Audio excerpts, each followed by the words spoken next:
Buenas tardes.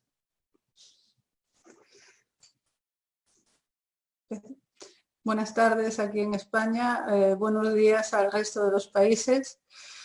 Como decana de la Facultad de Empresariales y Turismo, me gustaría darles la bienvenida a nuestro centro, aunque sea de forma virtual.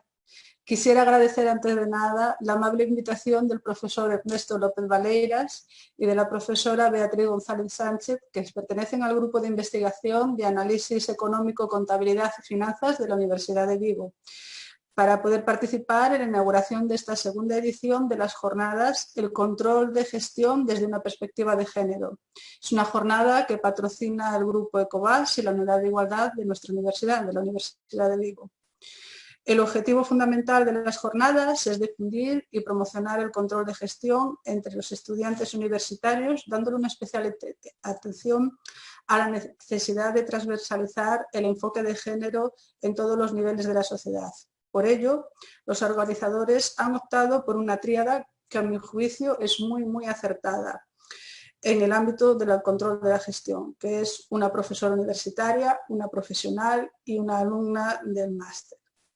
Esto posibilita un enfoque integrado e inclusivo, signo que siempre debe de estar presente en todas las actividades que se realizan desde una universidad. Para esta facultad es un placer acoger nuevamente otro seminario sobre un tema de tanta relevancia en el mundo de la gestión y la toma de decisiones. Precisamente este tipo de iniciativas nos permite visibilizar desde el ámbito académico la situación que se vive en este terreno en las empresas, especialmente en la que se refiere al control de gestión. Aun cuando el porcentaje de graduados universitarios es mayor que el de sus homónimos masculinos, en los principales puestos de dirección se observa que la situación viene siendo contraria. Por el contrario, la presencia femenina suele ser mayor en mandos intermedios, y esto a pesar de tener la misma formación e incluso a veces superior que los varones. En el informe de la OCDE, Closing the Gender Gap at Now, pone de manifiesto la existencia de un techo de cristal al señalar que las mujeres se encuentran en una posición de desventaja a la hora de tomar decisiones y asumir responsabilidades en los puestos más altos de la jerarquía empresarial. Precisamente este techo de cristal provoca un diferencial negativo en las oportunidades laborales por género, con importantes efectos económicos sobre las expectativas de las mujeres en el mundo laboral. Esto se traduce en mayores dificultades en el avance colectivo femenino en su carrera laboral y una menor rentabilidad, cosa que es muy importante, del capital humano que poseen las mujeres. Nuestra facultad posee 5 títulos, 5 titulaciones que de hecho están enfocadas a la gestión. Tenemos Administración y Dirección de Empresas, el grado en Administración y Dirección de Empresas, el grado en Turismo y 3 programas conjuntos que entrelazan Administración y Dirección de Empresas con Derecho, Administración y Dirección de Empresas con Ingeniería Informática y Turismo e Historia, en las que claramente la aportación femenina, tanto a nivel docente como a nivel de alumnado, es muy relevante. Es más, en el grado de Turismo incluso es claramente superior. Por ello, y viendo el esfuerzo y el éxito de nuestro alumnado femenino, nos gustaría que estas jornadas ayuden a poner en valor los resultados de nuestras alumnas y la labor que éstas puedan realizar en el futuro en las empresas. Para terminar, mis mejores deseos en el estudio, la investigación y la difusión de estas jornadas sobre el control de gestión desde la perspectiva de género. Y deseo desde luego, que el año que viene podamos contar con una tercera edición de las mismas, que yo creo han generado y que están generando muchísimo interés. Muchísimas gracias y bienvenidos a todos y a todas. Un saludo.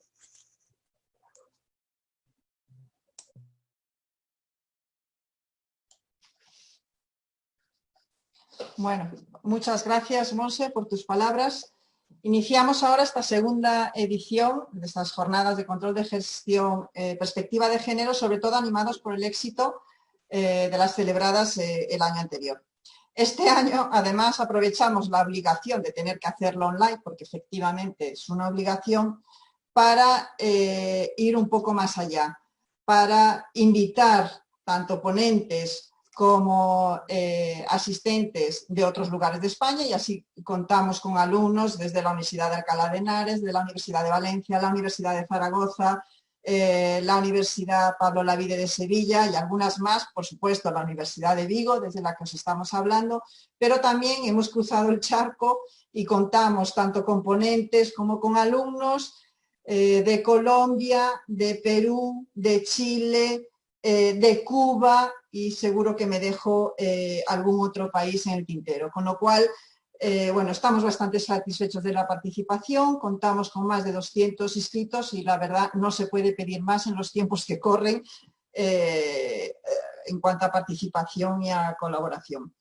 Para introducirnos un poquitín en la temática de las jornadas, voy a dar únicamente unas muy pequeñitas pinceladas sobre el perfil del control, recogidos de un informe que se ha realizado con datos de España, pero que podría ser extrapolable a muchísimos otros países. 3 de cada 4 controllers son hombres. Es decir, las mujeres tenemos aún mucho terreno que conquistar. El 78% de los controles son menores de 45 años, es decir, a una edad media muy inferior a otros puestos directivos. Es decir, que los jóvenes también tenéis, ya no me incluyo yo ahí, mucho terreno que conquistar. Si bien eran puestos sobre todo relacionados, insertos en grandes corporaciones, en empresas grandes de muchos trabajadores, lo cierto es que ahora las pymes también cuentan con estos puestos de responsabilidad. Y además hay otra cuestión que un poco nos incentiva en la organización de estas jornadas y a trabajar en este ámbito, en trabajos de investigación y docencia, que es el hecho de que no hay una visión unificada de qué es el control. En fin, para ello traemos a 3 insignes ponentes, la primera de las cuales ya sabéis es Emma Castillo. Voy a ser muy breve en la introducción porque sobre todo es interesante oírlas a ellas. Es una persona de una gran trayectoria, tanto docente como investigadora, más de 17 libros, infinidad de artículos publicados, ha participado en proyectos de investigación y colabora muy activamente también con AICOgestión, otra asociación que apoya la difusión de este tipo de conocimiento.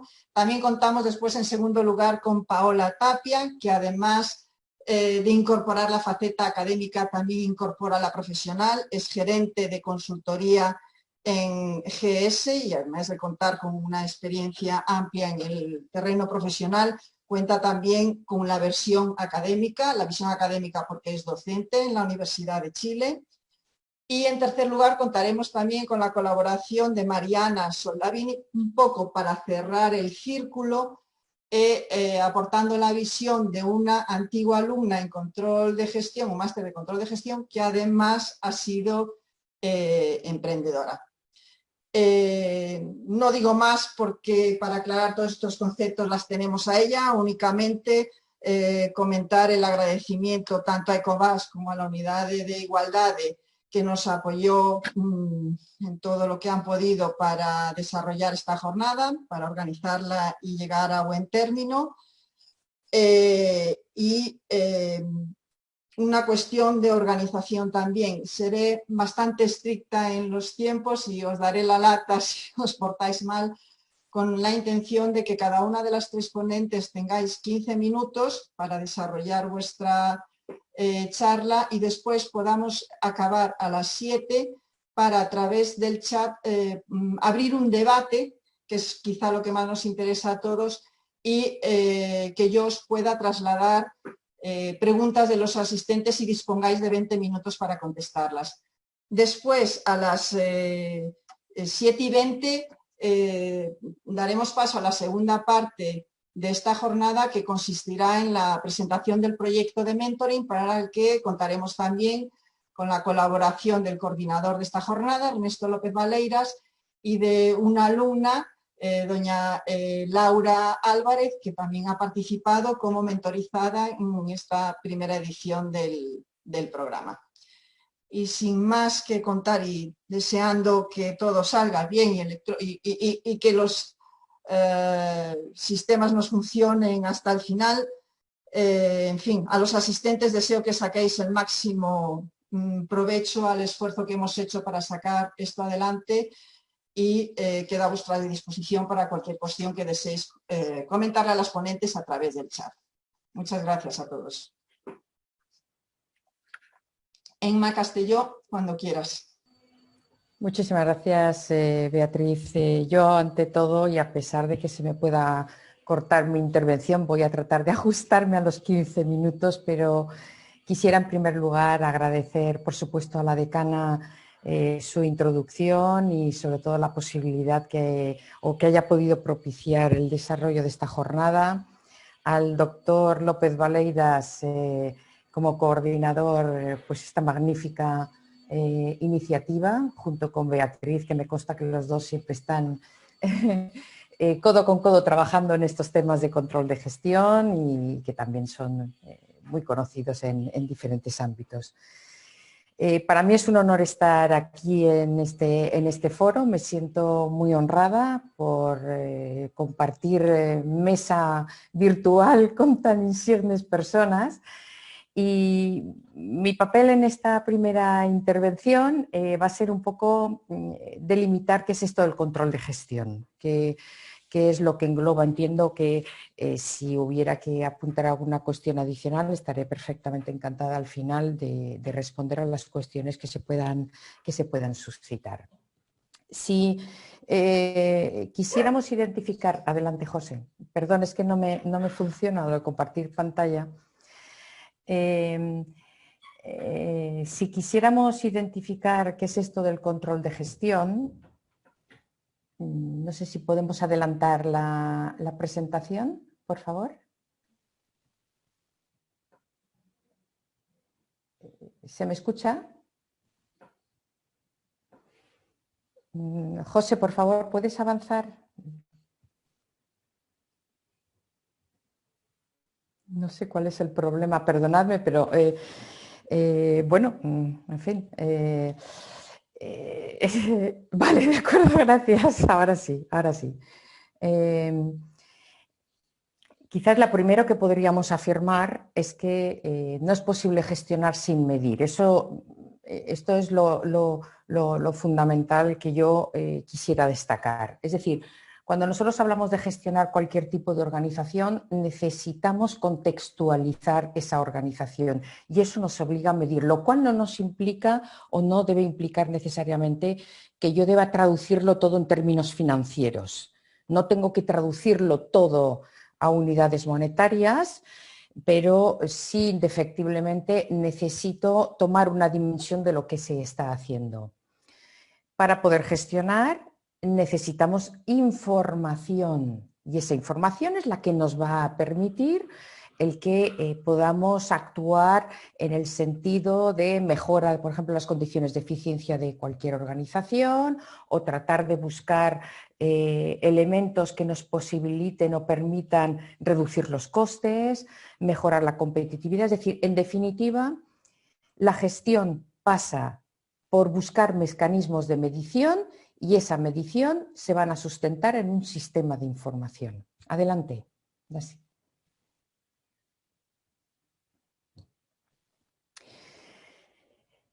Entonces, si para gestionar yo necesito medir, lo primero que tendríamos que plantearnos es cómo vamos a concretar esa gestión, es decir, cuáles son los elementos en los cuales nosotros vamos a centrar nuestra atención y luego ya a lo largo de mi intervención lo iré comentando. Y la otra pregunta que deberíamos realizarnos, que es la que viene ahora a continuación. Por favor. Vale, gracias. Perdón, la anterior. Vale. Entonces, si nos hace falta medir cómo concretamos esa gestión y si esa medición debe realizarse, nos hace falta información de qué tipo de información estamos hablando. Como aspecto preliminar, contextualizo estas cuestiones porque realmente nos vamos a encontrar con que yo asumo la afirmación que ha hecho Beatriz, que no existe una visión unificada del controller o de la persona que tiene que realizar ese control de gestión.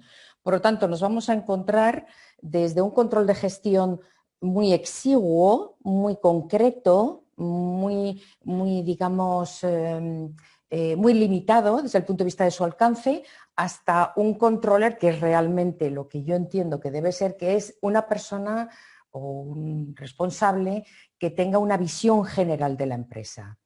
Adelante. Por lo tanto, ¿qué es el control de gestión?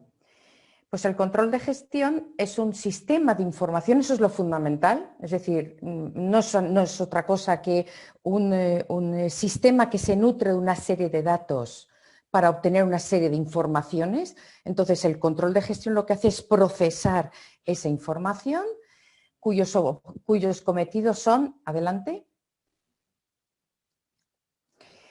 ser instrumento de pilotaje de las organizaciones, es decir, que nos permita visualizar dónde está la empresa dentro del contexto general en el cual esté actuando, que le permita gestionar, es decir, que le permita guiar sus actuaciones hacia las áreas que considere que son necesarias o esenciales para tomar sus decisiones, sobre todo desde un punto de vista competitivo. Y no nos olvidemos de un aspecto fundamental, que es ver en qué medida la estrategia que se ha diseñado es la estrategia que está implantada y cuál es el seguimiento. Es decir, los resultados que estamos obteniendo fruto de esa estrategia es lo que nosotros queríamos. Por lo tanto, lo que estamos de alguna forma visualizando es el curso, es decir, es como si fuera un barco en el cual desde digamos, la cabina de mando tenemos que tener la visión tanto de cómo va la navegación como de todo el entorno que circunda a esa nave. Adelante. De forma más específica, podríamos definir las funciones de ese control de gestión, de ese sistema de información o de esa persona que tiene que situarse al frente de este ámbito. Yo lo he vertebrado en 4 acciones fundamentales. Primero, planificar. Hay que programar hacia dónde queremos ir. Y aquí he puesto un aspecto que creo que en la actualidad está plenamente vigente, que es la complejidad. Es decir, planificar puede ser relativamente fácil, cualquiera de nosotros planificamos nuestra vida. Lo que pasa es que en el contexto actual de complejidad, incluso desde nuestra vida privada, a veces es difícil planificar qué es lo que vamos a hacer un fin de semana, porque tal y como están evolucionando las situaciones de esta pandemia, a veces no podemos programar. Pues esa complejidad es la que tienen las empresas en su mayor parte, no solamente propiciado por la situación en la que nos encontramos ahora, sino porque cada vez los mercados son más dinámicos, cada vez el funcionamiento o la gestión de los productos o de los proveedores o de los competidores cada vez es más incierta. Hay un componente de incertidumbre que engloba mucha complejidad en todo ese proceso de planificación. También debe ser un instrumento que sirva para tomar decisiones. Y yo diría que el control de gestión, por definición, es un sistema de información para decidir algo.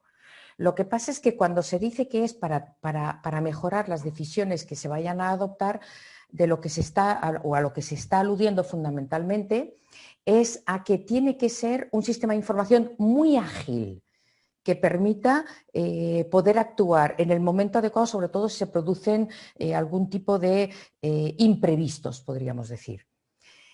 También el objetivo, no olvidemos, sobre todo si estamos hablando de una empresa con ánimo de lucro, lo que pretende es aportar soluciones para mantener o mejorar la cuenta de resultados, el beneficio que pudiera obtenerse.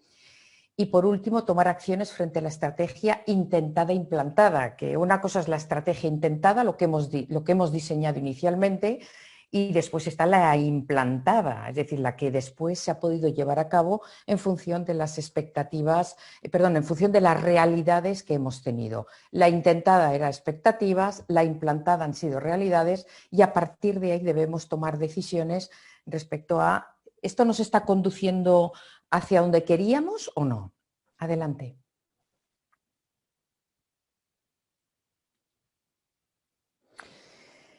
Adelante, sigue pulsando, por favor, José, porque así ya lo tenemos todo. Tenemos un ejemplo. Pongamos por caso que nosotros estamos en el año 2015, me retrotraigo, ¿vale? En el tiempo lo hubiera podido poner en la fecha de hoy, pero quizás es bastante más incierta las estimaciones. Nosotros somos el quinto operador más importante de telefonía móvil en un determinado mercado. Insisto, estamos en el año 2015. Y nosotros hacemos unas previsiones. Esas previsiones es el que realiza el control de gestión y según esas previsiones, muy probablemente, a partir del año 2020, tenemos una tesorería positiva. Fijaros que no estoy hablando de beneficios, estoy hablando de recuperar una inversión. Bueno, yo he establecido unas estimaciones en función de mi sistema de información.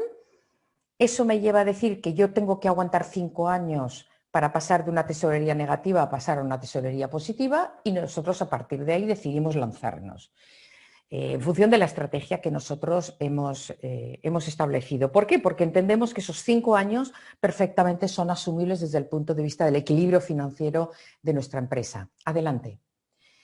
El problema puede venir cuando nos encontramos con una situación... Adelante, José, por favor. Como la que viene a continuación. Es decir, que nos damos cuenta, en un caso, el más favorable, que es el trazo verde, que realmente la tesorería la empezamos a recuperar en el año 2035. Fijaros que estábamos en el 2015, por lo tanto 20 años después.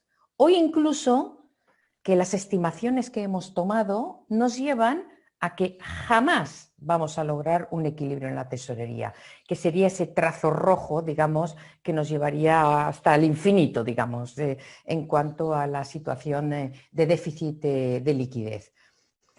Entonces la pregunta es, ¿estamos preparados para esta realidad? No, evidentemente. ¿Cuál es el problema?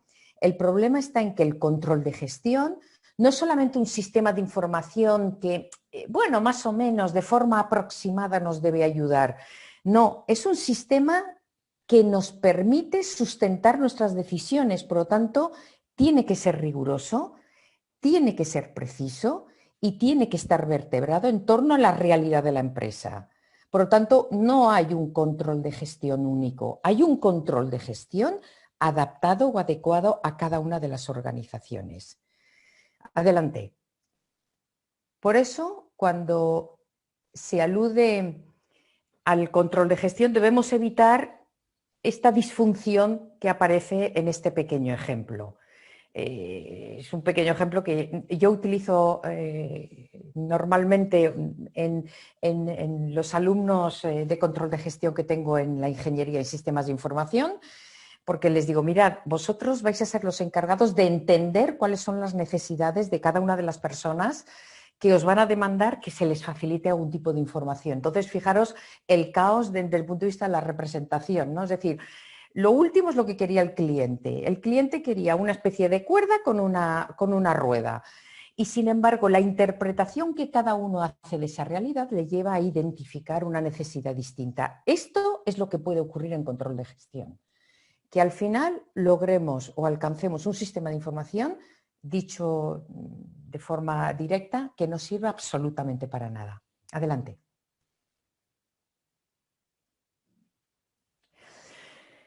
Entonces, ¿cuáles son los determinantes de un sistema de control de gestión? Hay 3 aspectos que tienen que ver con el entorno. Adelante, José, si quieres lo vas poniendo todo. Que son, por un lado, la estructura de negocio, es decir, ¿yo a qué me quiero dedicar? Si nosotros somos una banca de inversión o una banca minorista, pues lo primero que tenemos que conocer es en qué consiste. Y entonces, si somos una banca minorista, tendremos que poner oficinas a pie de calle, porque es lo que en general gran parte de la población está acostumbrada. ¿Cuál es la estructura competitiva? Pues mi estructura competitiva es cómo diseño yo digamos, la forma de acceder a un determinado colectivo de personas que son mis futuros clientes. ¿Y cuál es la estrategia competitiva? Es decir, ¿cómo voy a competir con entidades financieras que ya están operando en el mercado? Entonces, el control de gestión no se puede olvidar de esta realidad. No se puede olvidar de en qué sector estoy, cuáles son los ejes fundamentales de su estrategia y cómo concebimos nosotros nuestro propio negocio. Adelante. Y después está la forma en la que nosotros ejecutamos nuestro negocio, es decir, qué estructura productiva vamos a tener. La estructura productiva hace alusión fundamentalmente a cuáles son los factores que vamos a utilizar, cómo vamos a diseñar el proceso, procesos, productos, servicios que vayamos a prestar, dónde queremos focalizar nuestra atención, en gente joven, en empresarios, etcétera. ¿Cuál es el resultado que queremos alcanzar? No nos olvidemos que cualquier negocio tiene unas expectativas de beneficio, porque si no, no se pondría en marcha. Y por último, adelante, José, estaría la estructura de las tecnologías de la información y de las potencialidades que tiene. Eso va a marcar el control de gestión. Si yo tengo un control de gestión fundamentalmente basado en una hoja Excel, realmente va a ser absolutamente muy limitada la tipo y calidad de información que nosotros vamos a obtener. ¿Cómo han cambiado los sistemas de control de gestión? Pues han cambiado en función del entorno, de cómo iba funcionando el entorno. Estamos hablando de entornos en los cuales inicialmente la empresa pretendía maximizar la rentabilidad. Dicho llanamente, yo lo que quiero es ganar mucho dinero en poco tiempo. Y esto se centraba en dos cosas. Una es, para ganar mucho dinero en poco tiempo, o me gasto menos dinero, reducción de gastos, o lo que hago es incrementar los ingresos. ¿Cómo? Trasladándolo vía precios, vendo las cosas más caras. Hay un contexto actual de muy pocas empresas que se pueden permitir ese lujo, que son las empresas líderes en los mercados, sobre todo en determinados sectores de actividad, pero en general las empresas lo único que pueden hacer es incorporarse en mercados donde hay un líder que es el que marca un poco la pauta y nosotros tratar de someternos a esas condiciones. En ese caso, entonces, pasaríamos al otro aspecto. Adelante. En vez de hablar de una maximización de rentabilidad a corto plazo, hablaríamos de alcanzar una rentabilidad sostenible a largo plazo. Es decir, voy a ver si encuentro mi zona de confort, lo que se llama ahora la zona de confort, para lo que yo soy capaz de atender dentro del mercado, pero sobre todo a largo plazo. Es decir, las miras ya no son ganar dinero de hoy para mañana, sino mis miras tienen que ser más estratégicas. Y eso pasa por buscar una estructura de ingresos que sea sostenible. Fijaros cómo cambia el mensaje. Cambiamos de aumentar ingresos a mantener los ingresos. ¿Por qué? Pura y simplemente por la competencia. Es decir, antes uno podía tomar una cierta posición de mercado. Hay empresas que trabajan en nichos de mercado, otras no pueden. Y por lo tanto, la guerra es abierta. Entonces yo tengo que buscar mi cuota de mercado y tratar de mantenerla. Y la otra alternativa, adelante José, es la de racionalizar los gastos. Fijaros qué diferencia hay también conceptualmente. Antes hablábamos de reducir gastos, gastar menos dinero. Racionalizar gastos a veces no es gastarnos menos dinero, es tratar de buscar la mayor eficiencia en la estructura de gastos a largo plazo. Y eso a veces pasa por gastarse más dinero en la actualidad. Adelante. Entonces, el control de gestión es un sistema de información que debe permitir responder a cuestiones. He puesto unas muy sencillitas, muchas veces tiene mayor alcance. Por ejemplo, ¿cuál es el coste de un producto? ¿O cuál es el precio de venta que voy a marcar a un producto? Dependiendo del mercado. Para eso tengo que conocer la competencia. ¿Cuál es el resultado que me genera un producto? ¿Estoy ganando, perdiendo dinero con este producto? ¿Estoy ganando, perdiendo dinero en este mercado? ¿Me interesa seguir vendiendo este producto? ¿Me interesa diversificar mi cartera de productos? ¿Cuánto espero que me cueste fabricar un producto el próximo año? ¿Cuál es el precio que yo estimo aplicar a mis productos en el próximo ejercicio? Entonces, estas son cuestiones que aparentemente son fáciles, pero que tienen que estar sustentadas en ese sistema de información. Y eso nos puede dar una idea de la complejidad de este sistema. No es fácil realmente. A veces hay que combinar una serie de elementos de índole cuantitativo, otras veces cualitativo, tanto financiero como no financiero, para poder permitir establecer este sistema de información. Adelante.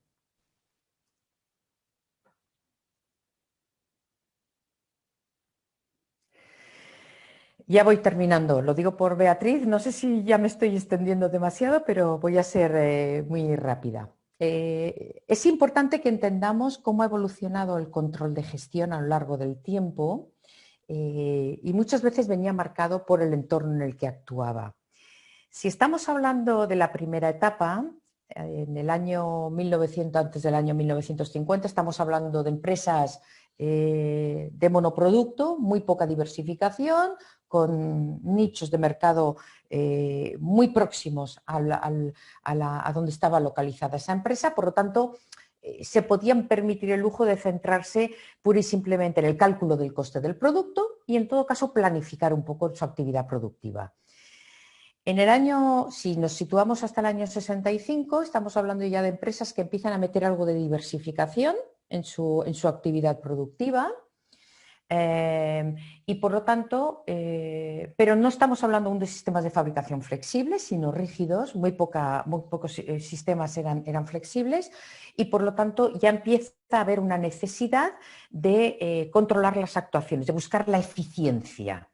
Por esa diversificación a la que empiezan a hacer referencia las empresas. Y entramos en un sistema de control reactivo. ¿Qué significa esto? Pues que yo lo que hago es planifico, ejecuto mis trabajos y a posteriori compruebo si lo que he hecho es o no se corresponde con lo que yo había previsto. ¿Por qué llamamos reactivo? Porque lo que estamos haciendo es poner en marcha medidas después de saber que hemos actuado correctamente o no, ¿vale?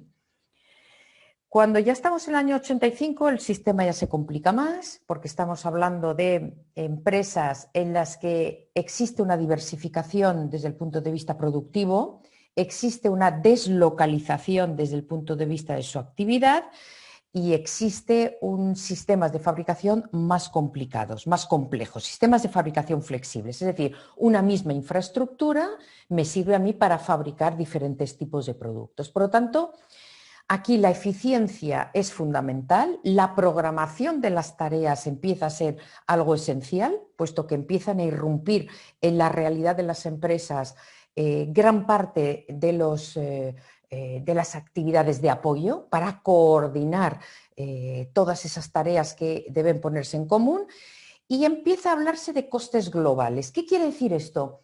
Que ya no es solamente la fabricación los que nos tiene que preocupar, empieza a preocupar la actividad productiva, evidentemente, pero la actividad de investigación, la actividad comercial y todo el proceso logístico que deben desencadenar las empresas dada la complejidad de las actuaciones ante las que se están presentando.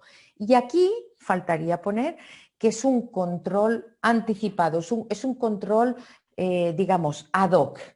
¿Qué quiere decir? Que ya no me tengo yo que esperar al final de un ejercicio económico o de un mes o de una semana para ver si lo estoy haciendo bien, sino que a medida que yo voy trabajando, voy sometiendo a mi sistema a un control para ver si la tendencia que está marcando es la adecuada o no. Entonces, también existe un cambio de enfoque desde el punto de vista del control de las actuaciones. En la última etapa en la que nos encontramos, estamos hablando de generar y crear valor. Es decir, ¿por qué? Porque es la forma de competir. Y estamos hablando de esa diferenciación de forma constante, vamos a lanzar productos diferenciados, vamos a diferenciarnos de nuestros competidores y eso se hace siempre a través de la generación o la creación de valor. Por lo tanto, esta evolución, de alguna forma lo que pretendía es poner de manifiesto la diferente concepción por las que se ha ido pasando desde el punto de vista del control de gestión. Si yo en la actualidad, con una estrategia de diversificación y de diferenciación, yo sigo centrándome en herramientas o en un prisma del control de gestión de los años 50, yo creo que todos nos hacemos una idea de dónde vamos a estar en pocos años. Y ese es el problema. A veces no hay un acompasamiento de las necesidades de, digamos, de esas de información con la evolución de esta propia empresa. Adelante, José. Adelante, adelante. Termino ya. Esta es una pequeña visión de cuáles son las herramientas, de cómo han ido evolucionando. Yo diría fundamentalmente que los dos ejes fundamentales en esas 4 etapas que yo he marcado estarían centrados en que hasta la 4ª etapa no se habla de perspectiva estratégica, es decir, de perspectiva de largo plazo, de impacto. Y desde el punto de vista de medición de las ejecuciones, todo lo que afecta al cuadro de mando integral que ya empezamos a conocer, pues es prácticamente de hace pues una veintena de años, realmente no es mucho más. Por último, y ya está, ya termino. Adelante, José. Para que tengamos una idea de la importancia, que yo entiendo que probablemente mis colegas hablarán más de esto. En el año 2019, hablando de cuáles son los profesionales más buscados, dentro del punto de vista financiero, se aludía específicamente a analista en control de gestión. No a controller, sino una persona especializada en este tipo de aspectos que analice desviaciones, es decir, que mire hacia atrás, que sea capaz de realizar análisis predictivos y que pueda definir un plan de negocio, es decir, que planifique las actividades de la empresa. Lo digo porque es un área muy compleja, pero es un área que tiene un futuro profesional, yo creo que indudable. Muchas gracias y lamento haberme excedido en el tiempo. Gracias.